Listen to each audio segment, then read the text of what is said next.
So I'm here at an open park and it doesn't feel like it's specially designed. I can see a soccer field there and a volleyball court here, and I'm looking for the super kiln, and it doesn't feel like it's this place is something special. It's just a very nice open space park setting. So it still feels like a pocket park with some graffitis on the side and some housing. So I think I'm seeing it already because the red is very striking from here. Okay, I think this is super killing already. Let's check it out. I think we've reached Skillen Park, and you notice of the red color, most of it are red, and I guess you can better appreciate it when it's a drone shot. And there's a ramp probably for the skateboarders that continues upwards, so it gives you that three-dimensional effect. And then you have those circular, those rings as hangout areas. Those are actually swings. And of course from this perspective and angle doesn't feel so special, but since the neighborhood is culturally diverse, I think it's a good place to meet your neighbors, and at least for the young, this is a good playground. And the place was designed by Topotek and Bjarke Ingels. So it's actually a very long stretch of urban space, and it's divided into 3 zones. So we are in the first zone, which is the red one, with those installations as playground elements.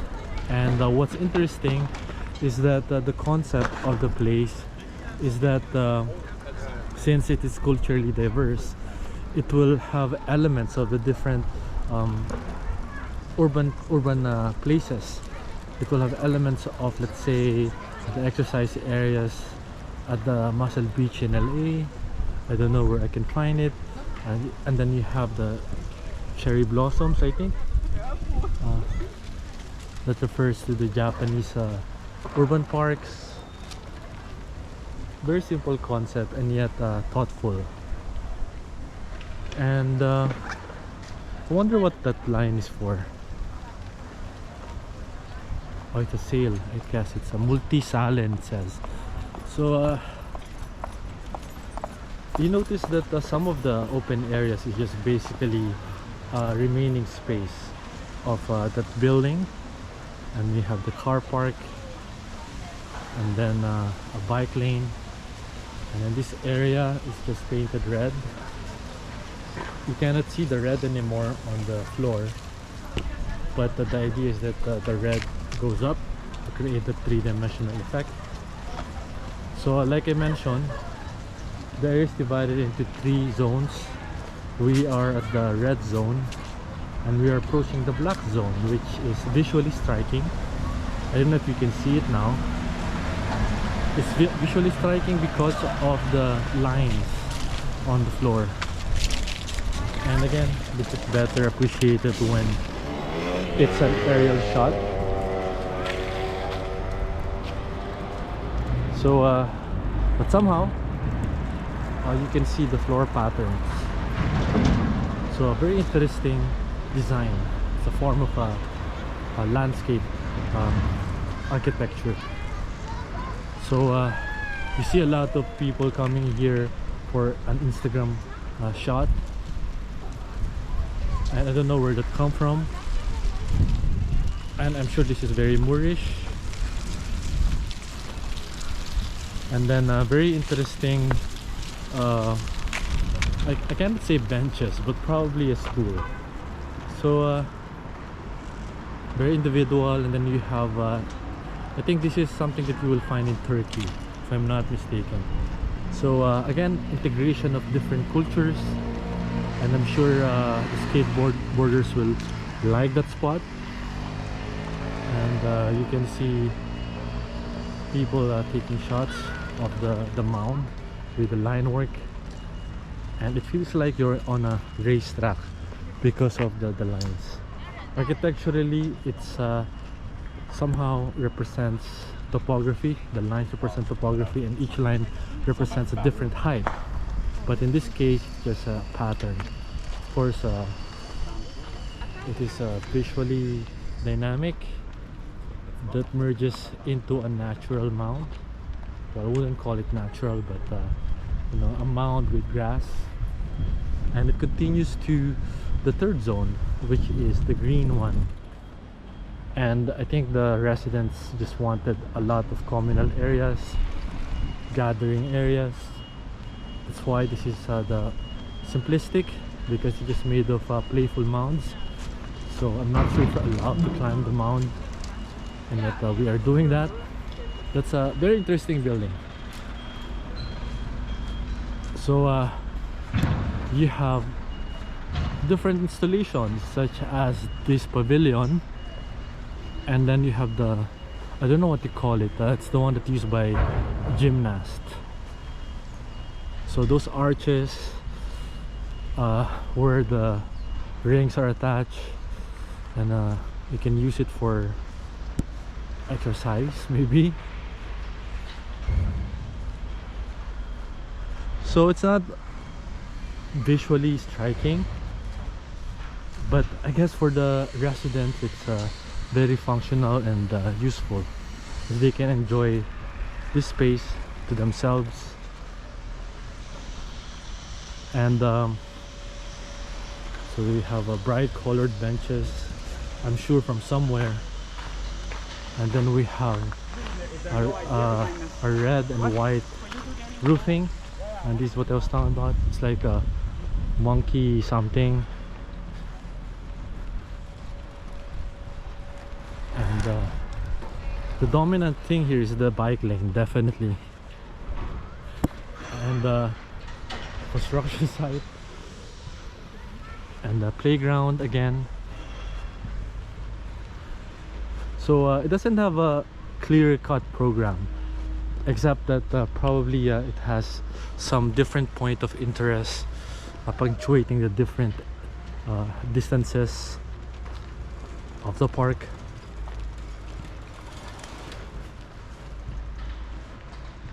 And I think there's a basketball court after this mound, because I can hear some ball bouncing, and I read it's part of the design proposal. So interestingly, the basketball court is being hugged by undulating ramp. So I guess when nobody's playing basketball, they can use it as a skateboard ramp. A lot of my surfer, probably skateboarding guys, friends will enjoy this place so much. So a lot of formal acrobatics on the landscape, because it's easy to mold. The landscape is very easy to mold because it's just made of soil, grass, and then concrete, and it's resting on the ground. So I can see the road at the end with that donut signage, and I guess that's the end of Superkillen. So there's a interesting design umbrella or shed. So we can say that's very architectural, but as to what is referring to, we're not sure. But one of the most striking three-dimensional pieces in Superkillen are this one. But it doesn't strike me as something culturally referencing something or a country. And I guess this is the end of it.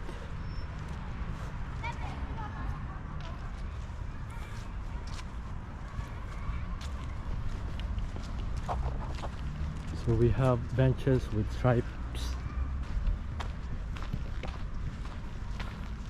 and I wonder if this neighborhood enjoys this place as much as the tourists who come here. Well, just like any public space, it will deteriorate, it will be it will also age, and it will also have some graffitis over time, and I'm sure that was considered by the architects.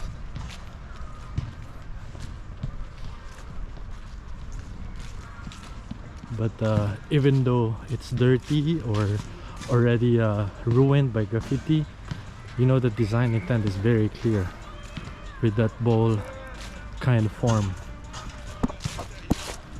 And I would think that the bowl or the ramping form is also a form of an amphitheater, so that the spectators can sit there.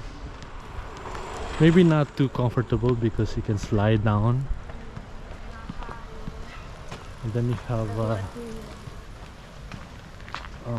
bright green colored bike racks, and I've noticed a lot of differently designed bike racks in Copenhagen.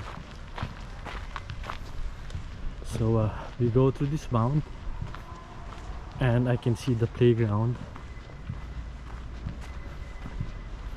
So this gives you another vantage point of the stretch.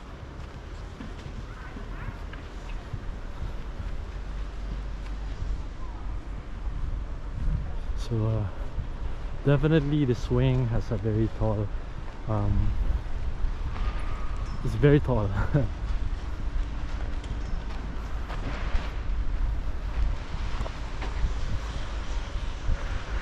Of course, for the kid it's not too fun. Maybe for designers, since it looks as a simple stainless steel, it looks sculptural. So I guess it's the monkey swing, for the lack of a better term, and the kid is definitely enjoying it.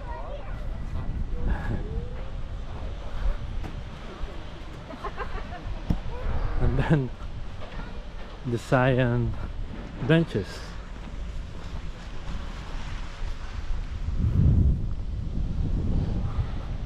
That is potential for retail F&B. Oh, there's a table tennis area. So it's a little quirky for integrating those foreign elements. Not really foreign, but something that is actually borrowed from different countries. So we're approaching, I think, for me personally, the most interesting part is the one with the lines on the floor, because these ones, to be honest, you can find it anywhere else. But the intent is, since it's part of the 3 zones, it makes it a bit stronger as an idea. Visually, I'm not so sure. Conceptually, or in terms of idea, it's actually very enticing, very inviting to come here. So this is another mound, probably the...